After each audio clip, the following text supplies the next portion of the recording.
ba? Yung anak ni Mang Jomel at saka Elisa, palagi na lang kami nauwi.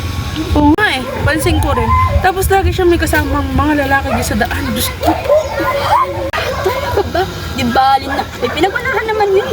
Hindi na ako magtataka kung mabubuntis yun maaga. Bihirang mga bata talaga.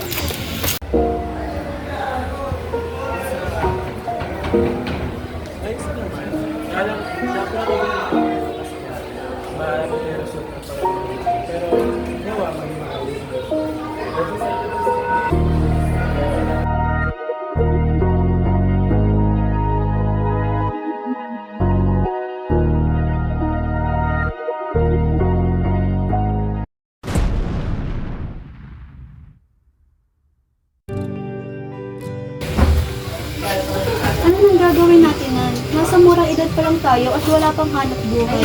Kaya ba natin ang responsibilidad? Alam kong parehas natin hindi ginusto ang nangyari, pero kailangan natin harapin ito na magkasama. Hihingi na rin ako siguro kay nanay at tatay ng tulong sa pagpapalaki ng anak natin.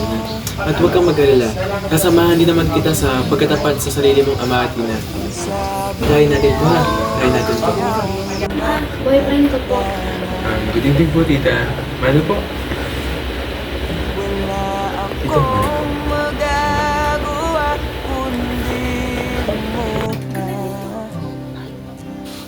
At tanggapin ang Ano yan?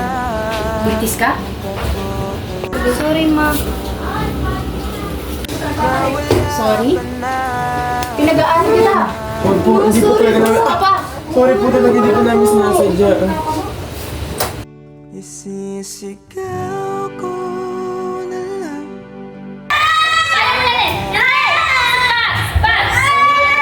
Kaya mo yan.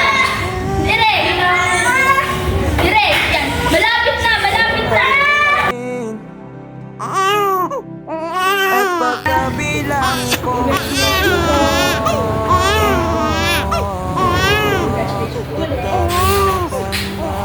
kita.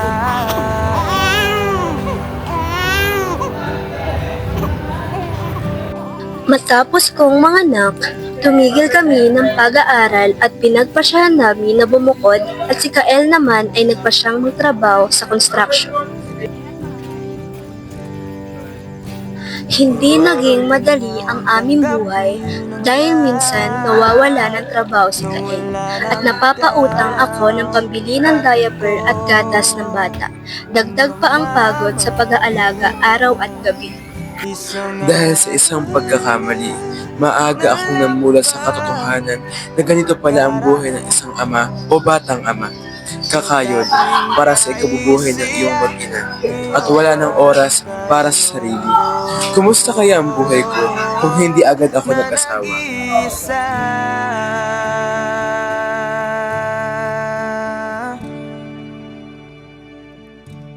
Isisigaw ko na lang sa langit. Iiiyak ko na lang sa tanaw. Kung minsan nga ay napapaisip ako kung ano kaya ang buhay ko ngayon kung hindi agad ako nabuntis. Ngunit sa kabila ng mga pagsubok, natutunan naming mahalin at intindihin ang bawat isa.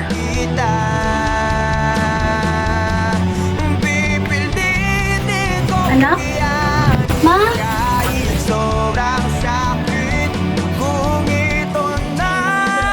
Naunawaan namin na kahit sa hirap ng buhay, may tutulong at aagapay pa rin sa'yo.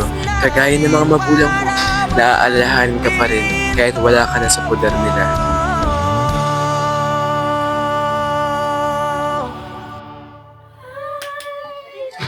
Nandyan din ang mga kaibigan mo, nakakulitan mo lang noon sa loob ng eskwelahan. Ngayon, ay kakulitan na ng anak mo. Anya si... Teenage pregnancy is a journey. And you are not alone. Now